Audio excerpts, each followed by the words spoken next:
Northern Lights, a look at Minnesota books and writers, is presented by the Minnesota Center for the Book, a program of the Minnesota Humanities Commission, with funding provided by Target Stores and the Elmer L. and Eleanor J. Anderson Foundation. Howdy, welcome to Northern Lights. My name is Richard Arey, and this afternoon we'll be interviewing Don Olsen, and he's the longtime proprietor of Oxhead Press, and we're here in his studio outside of Browerville, Minnesota, in what they might call Little Appalachia. Don has been proprietor of Oxhead Press and publishing a number of writers, both locally and nationally, for over 30 years. And he's done a number of little books that are just beautifully designed and printed.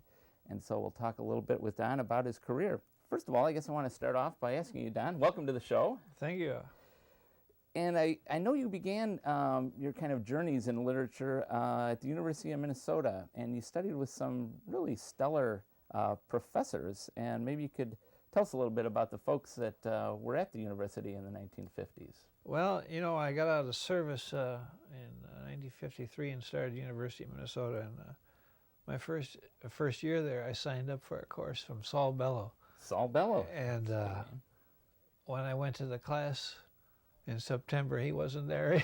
He had left and gone to Chicago. I had somebody else, but that was my introduction kind of to getting into literature, and it led to taking courses from people like John Berryman and William Van O'Connor and, oh my goodness, Morgan Bloom. James Wright was there. Wright, yeah. What was John Berryman like as a instructor? He was wonderful. He would chain smoke my Pall Mall cigarettes. I was taking a seminar from him, and you know, he was in a hospital drying out then up in, and I never knew it. He'd come in clean shaven, wearing a suit, and was alert, and was probably the most intense lecturer I ever had. Would you read some of his writing? No. It was a humanities seminar, and any given day he might talk about painting, poetry, philosophy, scientific things. It was across the board. He was just a brilliant man. Excellent. And now you got started then in the late 50s. Tell us a little bit about how you got started with Oxhead Press, why you decided to start publishing poetry. Well, I somewhere along in there I came across Robert Bly's magazine, The 50s. That was the first issue, and it was so funny and exciting, and I started corresponding with him a little bit, and I was working in insurance and at the time, and I was not pleased with that, and I decided to go back to school and major in library science.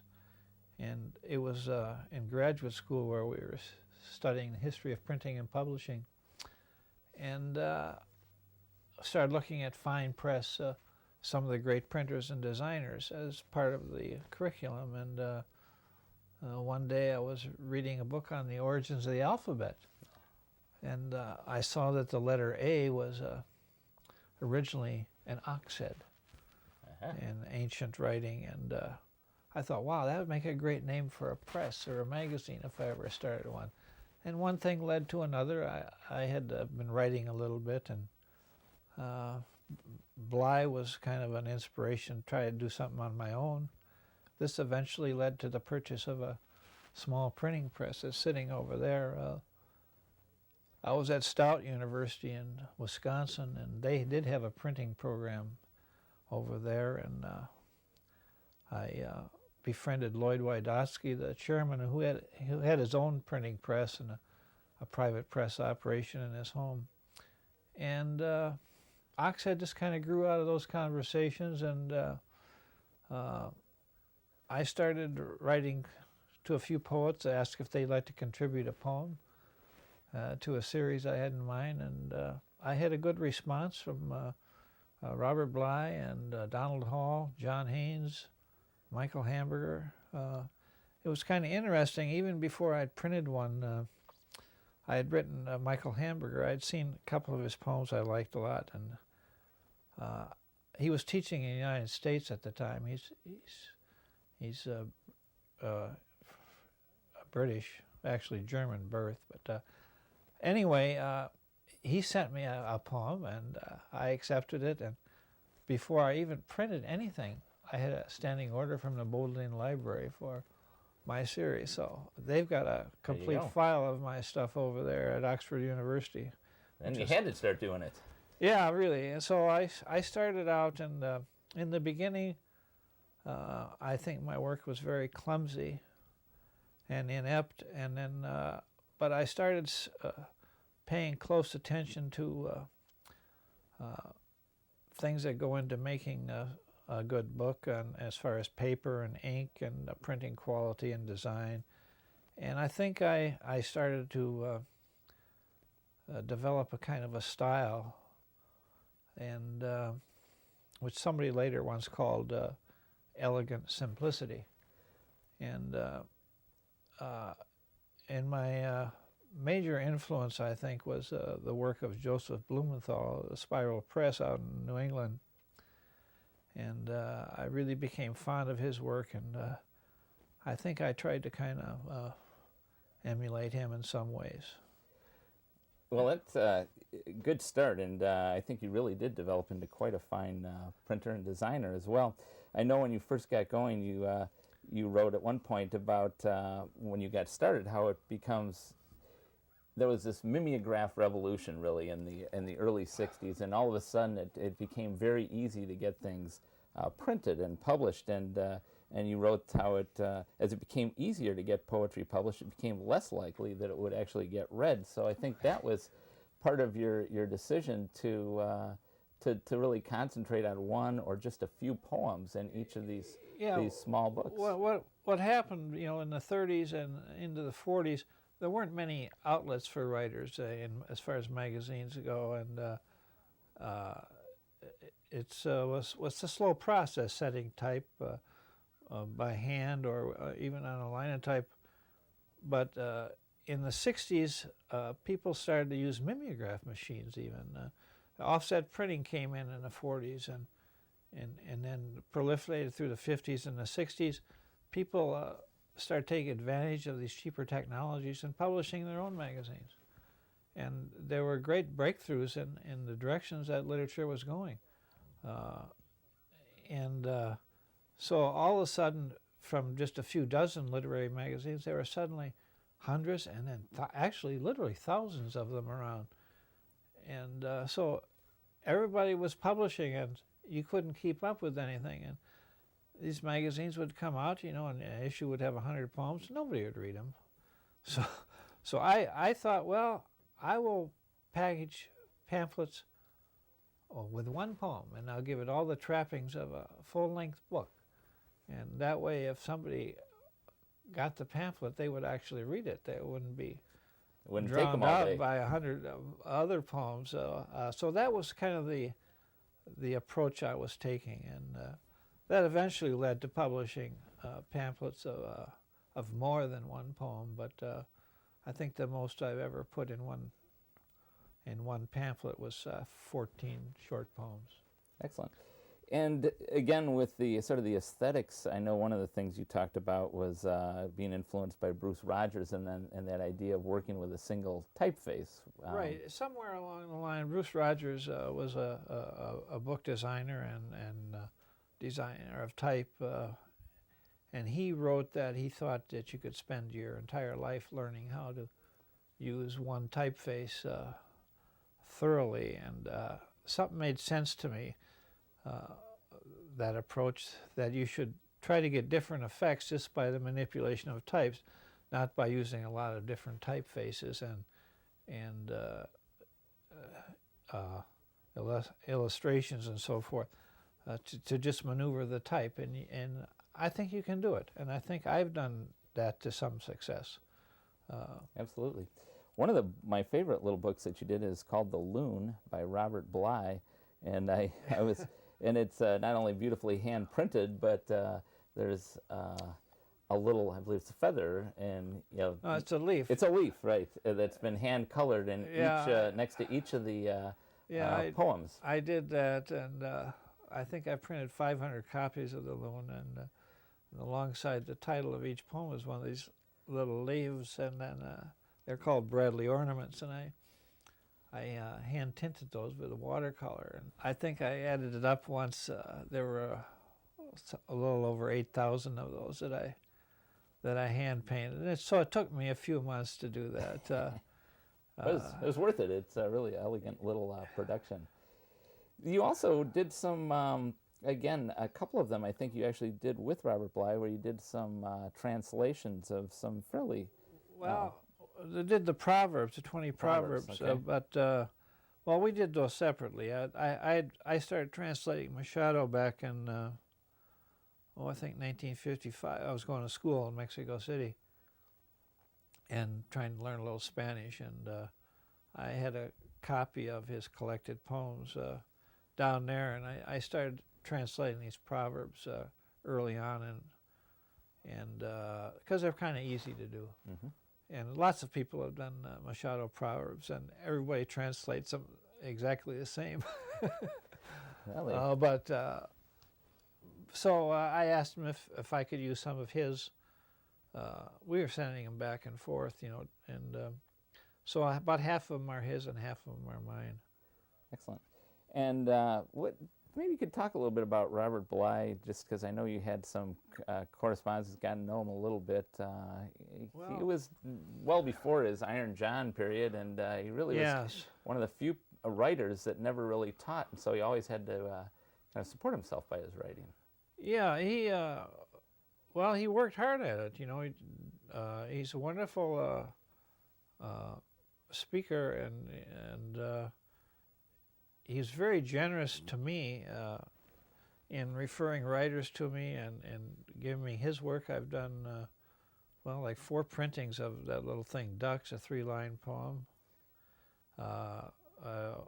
Early on, I did one called Chrysanthemums, and then The Loon.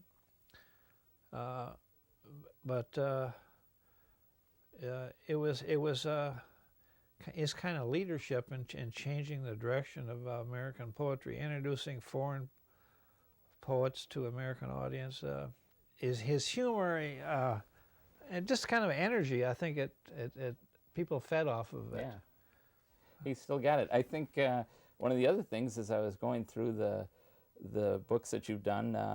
Some of them are virtual unknowns, or at least unknown to the general public, and one of them that was a poem called Crisis by H.R. Hayes that reads like yesterday's headlines.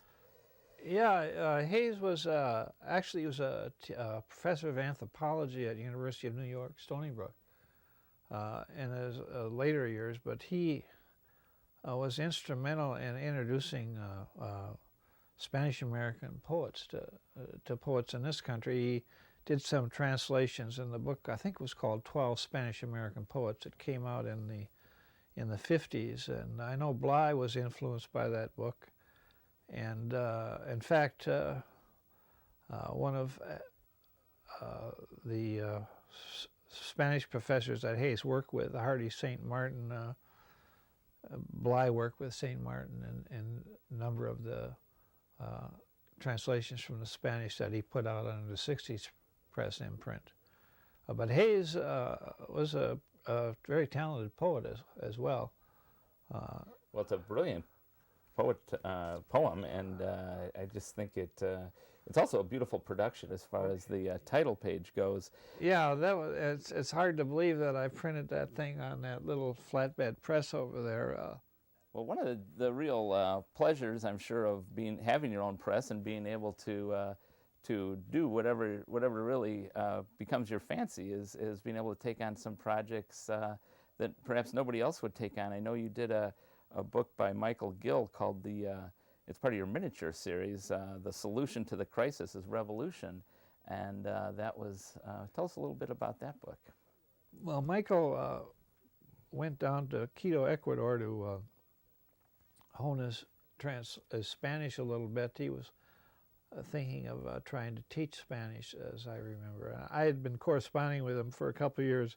He was sending me a lot of essays, and when he came back from Ecuador, he sent me these translations of graffiti, and I was just, he sent me about 300 of them, and I was just overwhelmed with them, and I tried to pick kind of along a thematic line of some of the translations, and I was just delighted to do it. I think that's, as far as content goes, that's one of the better things I've done. But yep, it's just it's a little different than the graffiti we find around here. It really does have one of them was Jesus has died, Marx has died. I don't feel so good either. That's the kind of thing we want to see on all our buildings, I think. That kind of more in-depth sayings. I know you also, though, although a number of your books have sort of a political bent, you've got a sense of humor about it all. And one of the books that you did back in about 1974 was called Nixon, a Portrait. And yeah, that was inspired by the Nixon's qualities I saw in Nixon. Nixon, a Portrait, an evaluation of his political, moral, and social leadership, an analysis of his economic strategy and policy, an examination of his intellectual stature and philosophical thought, together with a ranking of his achievements in the history of a dark and brooding nation. That's the title page. And of course, as you turn the title page to the rest it's of a the blank book. It's a blank book. Yeah. And I believe one of your standing orders was a little perturbed. I got confused. a claim slip from a university library. It said they had received a defective copy. All the pages were blank. You did another book I kind of get a kick out of. It's called Paradynthology, where you take a little bit of an elbow into the side of a couple of our well-known poets. Yes. Wally Stevens. And well, who else do we have in here? James Blight. That wouldn't happen Blight, to be James Wright. Robert Bly. And so, anything you want to tell us about Robert Frost, and how did he get between these pages? I've fiddled around with doing parodies for many years, and decided to put these out as a little pamphlet, and there's no author credit on them, but when I sent it to, into the copyright office, they go to the Library of Congress, and they called one day and demanded to know the author of this outrage, that they couldn't let it be anonymous because they were laughing so hard at it. So I told them that I was. That you were, in fact, behind this. Yeah, right. And apparently 2 billion copies of this outrage were printed, of which 225 copies have been salvaged. Right. And the rest recycled into silicon chips and fed to Lem's electronic bard. Yeah, I don't know if you know Stanislaw Lem, the great Polish science fiction satirist, who was able to disguise his critique of Polish government in science fiction metaphors, and just a great writer. Excellent. Who are some of the other writers that I know you over the years did these miniature series, and you did your pamphlet series? You got people like Joy Harjo and Meridel Lasser and Ursula K. Le Guin. Yeah, well, I would just write people and tell them what I was doing. I send them a sample of my work, and what the limits were on length. And you hear from some people and you don't hear from others, Well, it must have been a happy day when Joy Harjo. Yeah, it was, and it's a little kind of a prose poem, she calls it, and it actually appeared in the New York Times first, and so I had a hassle with them to get permission, but I finally did get it from them, and yeah, so it's a beautiful little piece of writing. I know when you first started that series, you would call them Minnesota miniatures. Minnesota miniatures, right. And of course, Joy's not a Minnesotan, but she wrote a little piece on fishing, which would fit in that category. And yeah, I started out, I wanted to be Minnesota writers, and I couldn't coax essays out of Minnesota writers, so I went nationwide on it.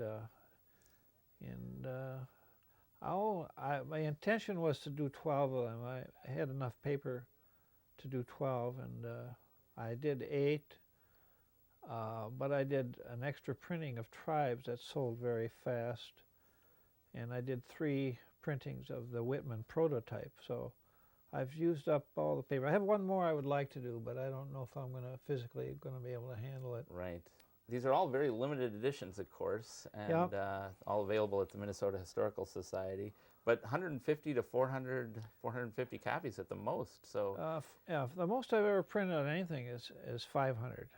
Oh, now Tribes, I think I did 400 or 450, and second printing. First printing was 350 copies, and it takes a long time to do it. The slip cases take forever.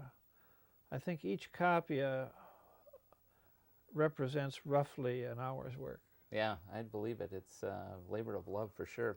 So, Don, as you get into kind of the twilight of your career with Oxhead Press, you've been working a little bit more with doing leaf prints and just, yeah, as I stopped doing things with text, the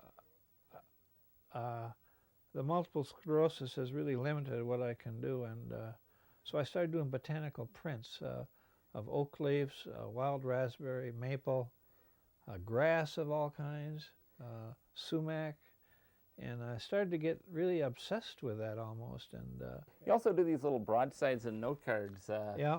And those have been pretty fun for you too. Yeah. Well, what's nice about a note card is I get the satisfaction out of designing something and printing it and have it all done in a matter of a couple, 3 weeks, instead of 5 or 6 months on a pamphlet it might take me. And you get introduced to some pretty interesting people. I know you did this one called, it's a very simple one. It says, "Hello from Minnesota, a state so pure that just being here invokes images too wholesome to discuss in public." And this went out as, I believe, a Christmas greeting, and Governor Elmer Anderson ended up with a copy of it, and you got to meet Elmer. Yeah, and then so I got to meet him, and he showed me his wonderful book collection, and he became a collector of some Oxhead things too. So that was a real pleasure for me to meet with Governor Anderson. Well, it's a real pleasure to be out here with you in your studio. Did you have any parting words you wanted to tell the audience, or do you want to take a little walk around the studio and to have a tour of your... You know, I think when I was trying to work on a design style, I think somewhere along the line I wanted to say to myself that I hope I can reach an identifiable style. And I think my work has ended up there, that you can tell some of my design from others. There's a certain simplicity to it that stands out. Well, on this Neruda poem, Ode to the Southern Trains, Neruda poems have a typical very short lines. And so what I had in mind here, where I repeat his name, Neruda down the page, was kind of a subliminal suggestion of railroad ties. And there's a rhythm of a train when it runs over the tracks. Neruda, Neruda, Neruda, Neruda. And on this page here by Bill Holm, The Weavers, Bill wrote this poem as part of he teaches at Southwest, and as part of a class exercise, and he posted it on a bulletin board, and I just was enamored by the thing. The design is a typographic device that I just kind of a whimsy almost. It put them together, and it looks like a piece of tapestry almost. This is a collection of 5 poems by Stephen Dunn, who was teaching down at Southwest at the time. And I put this off balance because off the side of the page a little bit, because Steve's poetry always made me feel off balance. I did this linoleum cut myself, and he won the Pulitzer Prize this spring. This represents a kind of a bold approach. It's by Douglas Blazak, and it's a collection of surrealistic poems that are kind of startling. So I wanted a startling title page to go with it. I printed each line of the Whitman poem. I sit and look out on a separate page, and I did this linoleum cut. This is called the Chandler and Price pilot press. It's a type of press that was used in the 30s and 40s, maybe back into the 20s, into the 50s in printing programs in junior high schools and high schools throughout the United States. And they're still around. I bought this used in 1988, I think. And they're rather simple to use. But of course, it depends on the amount of time you want to spend on something. And the chase goes in like so. And then when you make an impression, put the paper in there like so. That's it. But before I get around to printing these labels, I'll probably have 6 or 7 hours of design and preparation gone into it, maybe more. Now this press over here, it's set up for doing leaf prints. I lay a leaf on top of this linoleum block, which is the same height as a piece of type. But I printed all my pamphlets on here. The miniatures were printed on this bigger press, but all the other pamphlets were printed on that little Adana press. That logo, that strange, that looking ox there with the wand sticking out of its head, that is a copy of the watermark found on the paper used for the first signature of the Gutenberg Bible. The letter A on the ox head fitting in there as a watermark in the Gutenberg Bible. That's how that ended up as my logo. I want to thank you for your talking with us today, Don. Well, and thanks for coming wish you up. the best of luck. Thanks a lot. Thank you. Northern Lights, a look at Minnesota books and writers, is presented by the Minnesota Center for the Book, a program of the Minnesota Humanities Commission, with funding provided by Target Stores and the Elmer L. and Eleanor J. Anderson Foundation.